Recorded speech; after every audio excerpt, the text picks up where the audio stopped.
Жамбыл облысының әкімі Кәрім Көкірекбаев 2016 жылы атқарылған жұмыстар бойынша халық алдында есеп берді. Әкім өткен жылы өңіріміздің экономикалық және әлеуметтік салаларында атқарылған жұмыстарға тоқталып, алдағы уақытта іске асырылатын жұмыс жоспары туралы баяндады. Есепті кездесуге Қазақстан Республикасының қаржы министрі Бақыт Сұлтанов, сондай-ақ аудан әкімдері, сан саланың басшылары мен тұрғындар қатысты. Аймақтың бір жылдағы жетістігін тыңдауға келген әулиеталықтар әкімге көкейде жүрген сауалдарын жолдап, тұшымды жауап алды. Алқалы жиыннан Жансұлу Дүйсенәлі баяндайды. 2016 жылы облыстың өнеркәсіп кәсіпорындарымен 339-да 1 миллиард теңгеге өнім өндірілді. Нақты көлем индексі 102-де 4% құрады. Шағын және орта кәсіпкерлік субъектілермен 259-да 9 миллиард теңгенің өнім өндіріліп, жұмыспен қамтылғандар саны 118-де 1000 адамды құрады. Сондай-ақ жалпы сомасы 20-да 5 миллиард теңгеге 10 инвестициялық жоба іске асырылып, онда 446 жұмыс орындары ашылды. Облыстың агроөнеркәсіп кешенінің қолдауға 2016 жылы жалпы 15-те 8 миллиард теңге, оның ішінде 13-те 6 миллиард теңге субсидия бөлініп игерілді. Республикалық бюджеттен 9-да 6 миллиард теңге, облыстық бюджеттен 4 миллиард теңге қарастырылған. Ауыл шаруашылығы өнімдерінің жалпы көлемі 2016 жылы 226-да 7 миллиард теңгені құраған. Ал енді бұл салада тамшылатып суғарғандардар 1 гектардан 800 центнерден алғандар бар. Бұл кеңес уағында 500 центнерді жинағандарға герой беріп атқан. Елбасының биылғы жылғы жолдауында атап көрсеткенде адами капиталды жақсартудың басты көрсеткіші білім беруді жетілдіру. Ал 2016 жылы облыстың білім саласын қаржыландыру 22%-ға артып, 92 миллиард теңгені құрады. Есепті жылы 36 балабақша, бір шағын орталық ашылған. Нәтижесінде 3-тен 6 жас аралығындағы мектепке дейінгі тәрбиемен қамтылғандар үлесі 80-де 2%-ға жетті. Облыстың денсаулық сақтау саласы да басты назарда. Өткен жылы 41 миллиард теңге бөлініп, бір жылда 6 денсаулық сақтау нысаны іске қосылды. 25 нысан күрделі жөндеуден өтті. Сондай-ақ биыл Айша-Биба ауылында жаңа шипажай ашылады. Биыл облыстық бюджет есебінен тағы 12 нысан құрылысы 855 миллион теңге қарастырылып отыр. Біздің өзімізде балшығы керемет, осыны біз былтыр қолға алғанбыз. Енді Алла қаласа осы жылдың ортасына дейін бітіріп, бүкіл өзіміздің мынау емделетін адамды бәрі сыртқа барғанша өзіміздің жерде емделсін деген оймен жасап жатырмыз.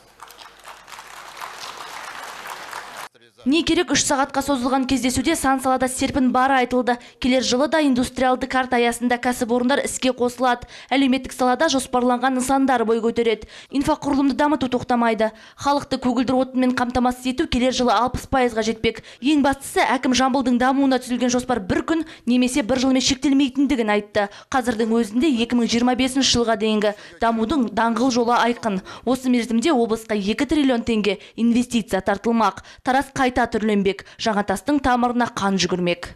Келесі сондай-ақ бізде автобекет маңындағы, мына Алматыға шығып беретін жерде автовокзалдың жанында 100 гектар жерге қазір инженерлік бүкіл инфрақұрылымы тартылды. Бұл жерге 26 жаңа үйлер осы жерге соғылмақ.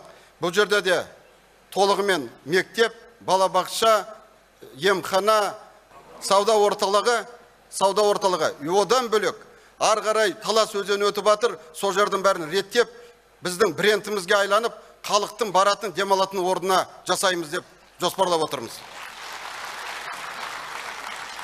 Мазмұнды да мәнді баяндамадан соң аймақ басшысына сауалдарын жолдауға ниет білдірушілер көп ақ болды. 3000 адам онлайн режимде көріп отырса, барлық ауданнан арнайы келген азаматтар көкейдегі сұрақтарына тұшымды жауап алды. Тіпті облыс мұғалімдерін 3 тілде оқытуға дайындау қажет деген облыс әкімінің тапсырмасын кейбір кәсіпкерлер бастап кеткен сыңайлы. Меркілік Бақыт Сауранбаев сауалын жолдап, рахметін 3 тілде білдіріп, халықты таңғалдырып қана қоймай, көтеріңкі көңіл күй сыйлады.